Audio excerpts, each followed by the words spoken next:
glorificado o nome do Senhor. Que os irmãos puserem sobre os vossos pés, vamos orar para o pastor Júlio.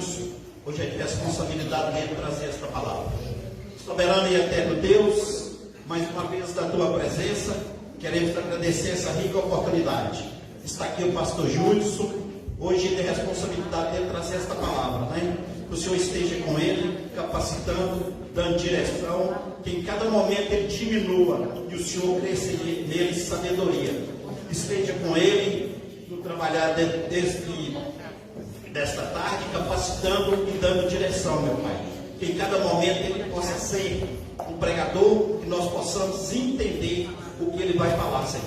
Que em cada momento nós queremos glorificar e exaltar o seu santo nome. Amém. Com a igreja, pastor Júlio.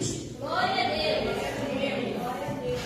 Glória a Deus. Cumprimenta a todos com a paz do Senhor, amém? Amém. Então vou perguntar de cumprimenta a todos com a paz do Senhor, amém? Quem está feliz? Quem está alegre? Quem está satisfeito com Jesus pode dar um brado de glória para nós começarmos a exaltar e enaltecer o nome daquele que é digno de receber toda a honra e toda a glória. Tem um microfone melhor aí, por gentileza? Esse aqui está meio falhando. Toda a honra seja dada a Deus, então nós vamos fazer tudo com muita ordem, muita decência, em nome de Jesus Cristo. Abra por gentileza sua Bíblia, sem muita demora, no livro de 1 Samuel, capítulo de número 17. Nós vamos ler alguns versos no capítulo de número Samuel, que Deus colocou no meu coração, e eu quero compartilhar com a noiva do Cordeiro nessa noite. Livro de 1 Samuel, capítulo 17, vamos começar pelo verso de número 10. Quem encontrou, coloque sobre seus pés em reverência à palavra do eterno Deus. 1 Samuel, capítulo 17, versículo de número 10. Diz assim a palavra do Senhor: Disse mais o filisteu: Hoje desafio as companhias de Israel, dizendo: Dai-me um homem para que ambos pelejemos. Ouvindo então Saul e todo Israel as palavras do filisteu, espantaram-se e temeram muito. Verso de número 16. Chegava-se, pois, o filisteu pela manhã e à tarde, e se apresentou por 40 dias. Verso de número 23. E estando ele ainda falando com ele, eis que vinha subindo do exército dos filisteus o homem guerreiro cujo nome era Golias, o filisteu de Gate, e falou conforme essas palavras, e Davi as ouviu. Verso 24. Porém todos os homens em Israel, vendo aquele homem, fugiam de diante dele. Levanta assim o dedo indicador, levanta o dedo indicador, aponta para quem está do seu lado e diz assim: Satanás não vai te vencer no brinco. Não diga isso, diga, Satanás não vai vencer no brinco. Diga isso com autoridade, de novo: Satanás não vai te vencer no brinco. Se assente adorando, dando glória. Esse texto, irmãos, que nós acabamos de ler, eu gostaria de dar um tema para vocês, e esse tema é Batalha Invisível. Diga para o seu irmão, diga para o irmão que está ao seu lado: Batalha Invisível. Porque o invisível, irmãos, por mais que nós não estamos vendo, nós não podemos tocar, não significa que o invisível deixa de existir. O invisível, irmãos, ele é real. Se nós lermos o livro de Gênesis, capítulo de número 1 e versículo de número 1, nós vamos encontrar um Deus que é invisível, mas ele é real. Ele já falou com vocês, ele já tocou em vocês, ele já se manifestou e ele é invisível. Se você ler lá, você vai ver ele falando, só no livro de Gênesis existe 11 vezes a palavra disse Deus, disse Deus, disse Deus. E sempre que Deus dizia algo, algo acontecia. Então o que eu encontro aqui é um Deus invisível dando origem a coisas que são visíveis. Então, irmão, o invisível ele tem parte no visível. Esse microfone, irmãos, que aqui está falhando, vocês estão vendo? Ele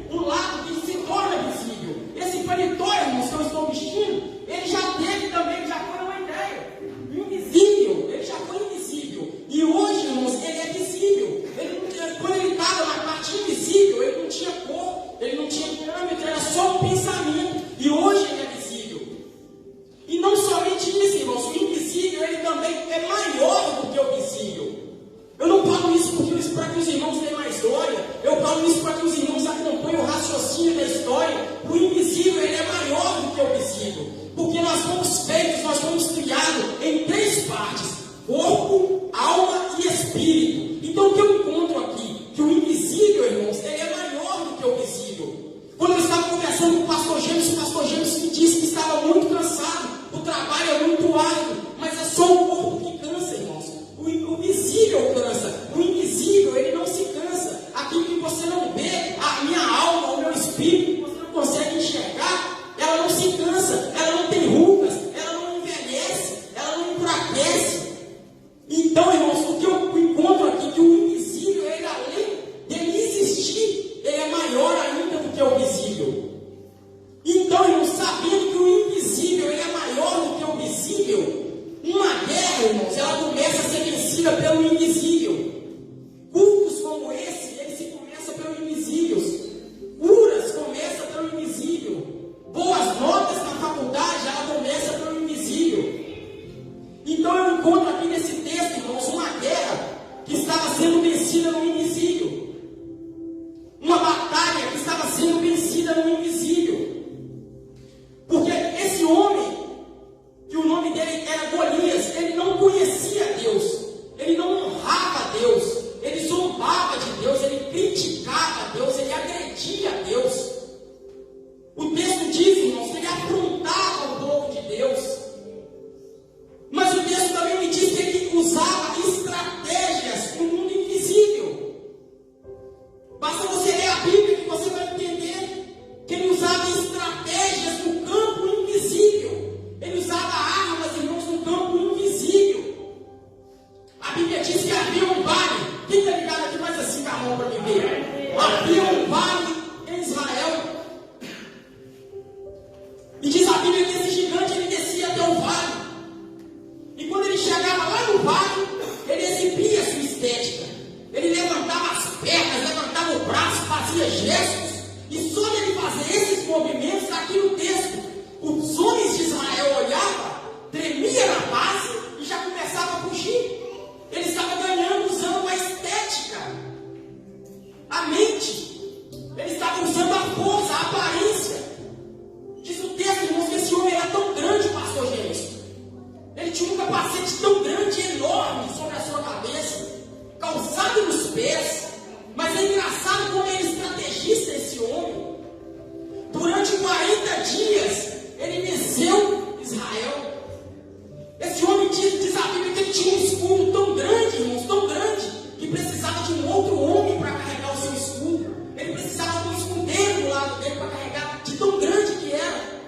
Então esse homem descia até o vale, liberava um grito ali no vale, e os homens de Israel olhavam e corriam, fugiam, todo mundo assustado, todo mundo apavorado com o grito do gigante. Só que havia um homem de Israel, irmãos, que o nome dele se chamava Jessé. O nome dele chamava? Jessé. Jessé tinha uns filhos na guerra, pastor. Só que Jessé então quer saber da notícia de como está a guerra, como as coisas estão se desenrolando, como as coisas estão acontecendo. Jessé então chama Davi, seu filho mais novo, e o filho mais novo de Jessé, pelo nome de Davi, ele parte para o campo, levando alimento para os seus irmãos, e para aproveitar para sondar como está a guerra, como as coisas ali estão acontecendo. Davi, quando chega na guerra, ele já procura os seus irmãos. Davi é o mais novinho da casa, e Davi chega, e aí, Eliabe, Abinadab, Samar, vem cá. O pai quer saber como é que está a guerra, como as coisas estão se desenrolando. Ele já dá uma olhada para os irmãos, todos trajados, com trajes bonitos, com lança, com espada. Davi já pensou, é muito dinheiro gasto na guerra. Mas o pai quer saber, em quantos filisteus você já bateu? Com esse calçado que você tem, já chutou quantos dele? Já deu quantos socos na cara dos filisteus? O pai quer saber se já pisou no pescoço de um, se já furou alguém com a lança. O pai quer saber quantos filisteus você já matou. E Davi espera a resposta. Eles olham para Davi, até agora não batemos em ninguém, não matamos ninguém. Davi, como pode? Essa guerra custa tão caro, se investe tanto dinheiro, e vocês comem, bebem e dormem, e não bate ninguém, não vence ninguém. Davi pergunta, vocês apanharam de alguém? Disseram não. Davi disse, então me diz o resultado da guerra. Sabe o que disseram para Davi, irmãos? Quem está ganhando a guerra é os filisteus. Os filisteus estão ganhando. Davi para, diz, não faz sentido. Quem vê assim, irmãos, pensa que é uma conta da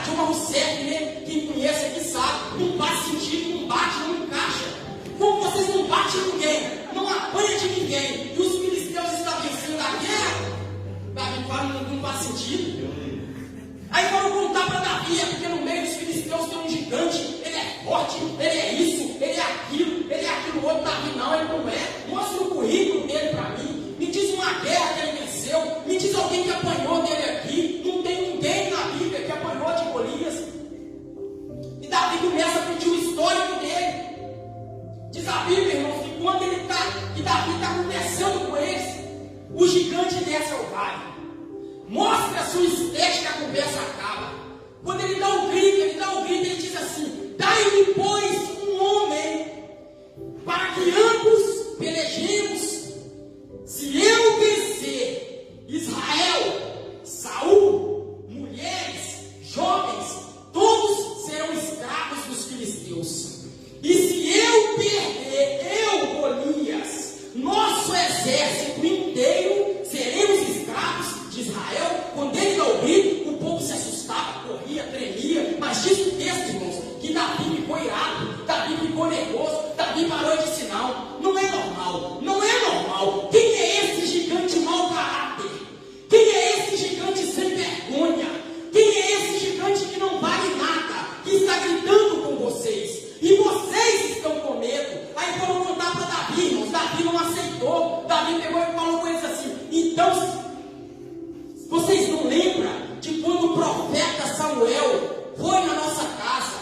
Ele levava o azeite consigo. E vocês lembram que quando ele chegou na nossa casa, ele me chamou, pegou o azeite e começou a derramar sobre a minha cabeça. Disseram: lembramos. Então deixa eu te contar maior. Naquele dia, Deus começou a me ungir pela cabeça, porque na minha cabeça está o meu cérebro, o meu cerebelo, e também na minha cabeça estão os meus sentidos vitais. É aqui que está o olfato, é aqui que está o tato, é aqui que está o paladar. Mas a Bíblia dizendo: naquele dia, Deus me ungiu para essa guerra, pelo menos 2 órgãos e 2 sentidos que eu tenho. Naquele dia, Deus ungiu a minha visão. Sabe por quê? Para que nunca ter medo daquilo que eu vejo. Esse gigante está aí, eu não tenho medo, Deus já ungiu meus olhos, então eu não tenho medo. E Davi está dizendo: mas naquele dia Deus também ungiu os meus ouvidos. Sabe por quê? Para mim nunca ter medo daquilo que eu ouço. Esse gigante só veio no grito porque ninguém é ungido. Mas hoje chegou o ungido. O grito do gigante não vai derrotar. Levanta a tua mão, levanta a mão, levanta o dedo para alguém e diga: Deus já te ungiu. Deus já te ungiu. Diga. Eu quero ver se tem ungido aí mesmo. Eu quero ouvir se tem ungido aí mesmo. O grito do gigante não vai aprontar, irmãos. O grito do gigante não vai derrubar. O grito do gigante não vai parar a igreja que é ungida. E a igreja já foi ungida por Deus. Você que canta, você que prega, já foi ungido por Deus. O grito do gigante não vai te derrubar. O grito do gigante não vai te parar. O grito não vai te parar, irmãos. Glória a Deus. O gigante tinha estratégia. Aleluia. O gigante tinha estratégia, irmãos. Ele sabia como vencer uma guerra. Ele sabia como guerrear no campo do invisível. Ele sabia como trabalhar. Ele conhecia um pouco de psicologia. Ele sabia entrar na mente das pessoas. O gigante sabia entrar dentro da mente das pessoas e fazê-las entender que o grito dele era maior. Mas eu venho hoje como profeta de Deus para te dizer: o grito do diabo não vai te parar. O grito do inferno não vai te destruir. A luta de Satanás não vai te derrubar. O grito do diabo não vai parar a igreja. A igreja que foi levantada. O grito do diabo não para. O grito do diabo não para. O grito do diabo não vai parar. Aquilo que Deus levantou, aquilo que Deus ergueu, o grito do diabo não para.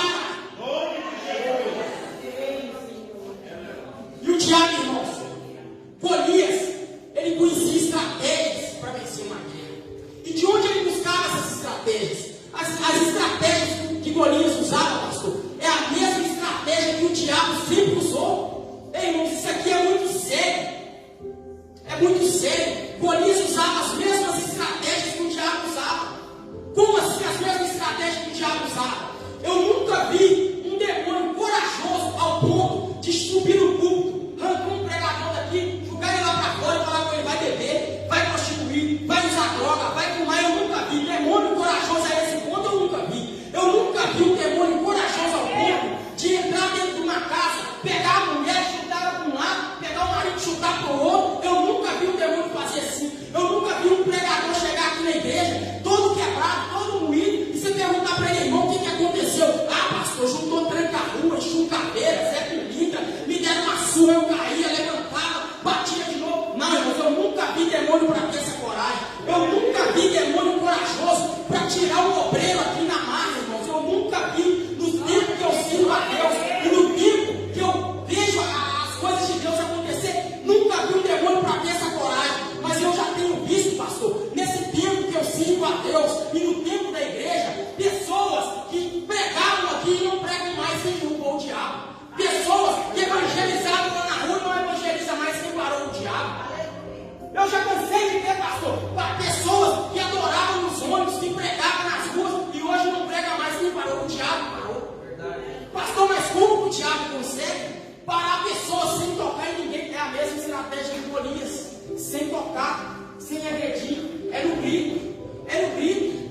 E como o diabo derruba no grito? O pregador está indo bem, ele levanta a calúnia, ele levanta a fofoca. Ah, não tem palavra, ah, é isso, é aquilo. O pregador que não é ungido, ele larga a Bíblia, ele larga o ministério e volta para a droga, volta para o tráfico, volta para o crime. Muitas vezes o gigante grita no meio da igreja e todo mundo que não tem unção treme todo. Todo mundo que não tem unção se sacode todo por medo do gigante. Todo mundo que não tem unção se sacode todo com medo das apontas do gigante. Mas eu quero dizer para vocês que foi ungido por Deus, o grito do gigante não vai derrubar. O grito do gigante não vai parar. O grupo de louvor já foi ungido, o grito não para. Os obreiros já foram ungidos, o grito não para. O grito não pode parar.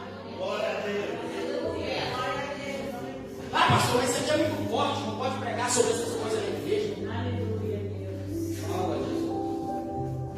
Como que você pode falar de um Deus que ele se excede em bondade? De um Deus que é bom, um Deus que é santo, e Deus permite que pessoas sejam atacadas pelo diabo.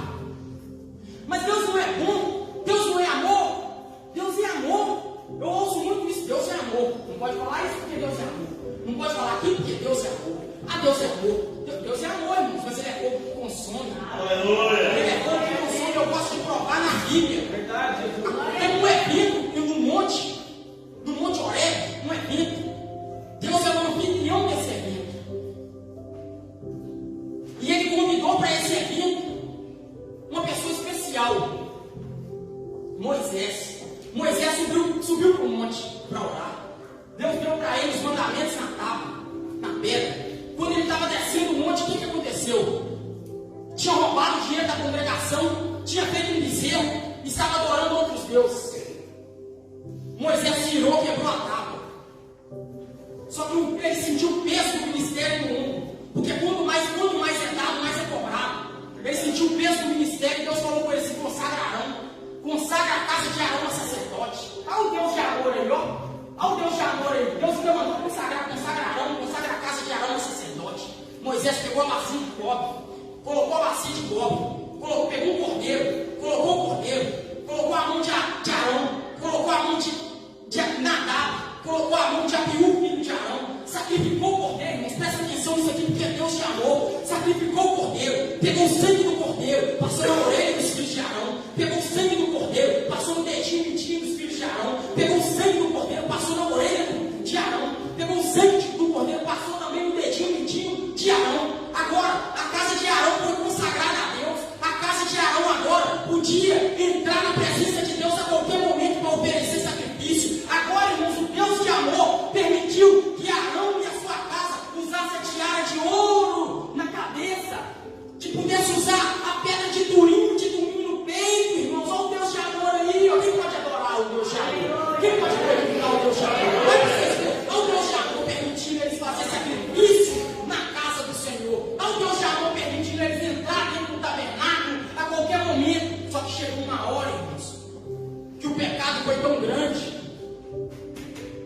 pouca vergonha foi tão grande que eles entraram dentro da casa do Senhor e queriam oferecer fogo estranho dentro da casa do Senhor, irmãos. Há um fogo consumidor agora, é agora, irmãos. Deus é amor, mas ele é fogo que consome. Quando entraram para dentro da casa e foram tocar na lâmpada para oferecer sacrifício, Deus causou um incêndio que consumiu todos os dois. E ficou um pouquinho de cinza assim de Adão e um pouco de cinza de Abiú. Deus foi lá em Arão e falou assim: não raspa a sua cabeça, não se vista de pano de saco, porque nem a cinza de desobediente serve para ficar aqui na casa. Pega essa cinza de desobediente e leva lá dentro da sua cidade, porque nem a cinza serve. Se for para Deus pode ser melhor, se for para Deus pode ser melhor, se for para Deus pode ser melhor, se for para Deus pode ser melhor.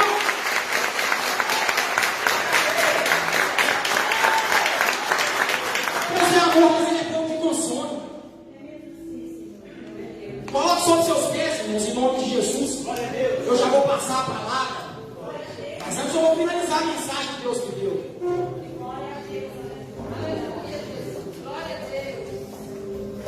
O gigante, irmãos, ele era tão inteligente em gritar, em mostrar sua estética, em entrar dentro da mente daquelas pessoas ali que pensavam que ele já tinha vencido várias vezes, mas era só o grito, era só na garganta. Ele tinha tanta estratégia que quando Davi se ofereceu para o combate, ele falou assim: pensas que sou um cão? Sabe o que ele queria dizer? Ele queria afrontar Davi, porque Davi era pequenininho. Pensas que eu sou um cão? Me oferece isso para lutar? Pensas que eu sou um cão? Davi falou com ele: eu não estou nem aí para o que você está pensando. Eu estou aí para o que o meu Deus está pensando de mim. Eu não estou nem aí para o que estão pensando de mim. Eu estou aí para o que o meu Deus está pensando de mim. E aí o gigante: eu vou contra você com espada e lança. E eu vou contra você no nome do Deus. Eu vou contra você no nome do Deus, Israel. Amém, irmãos? Amém?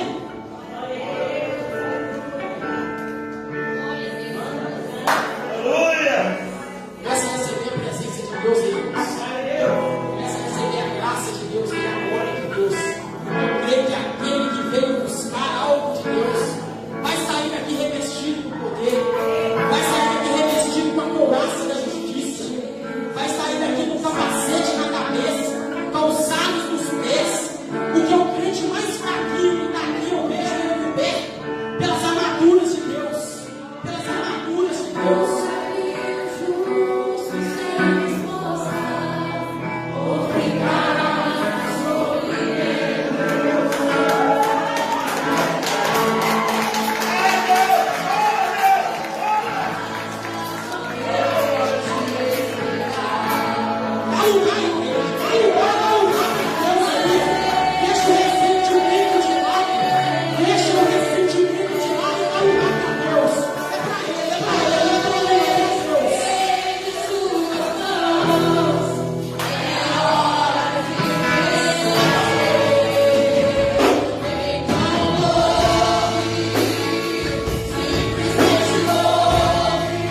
Glória a Deus aí nessa hora, glória.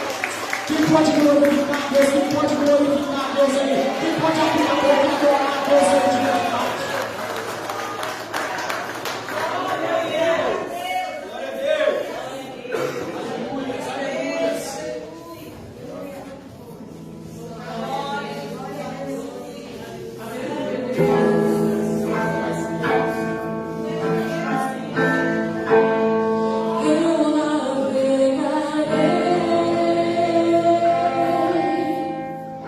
O oceano do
I'll visit you, Lord.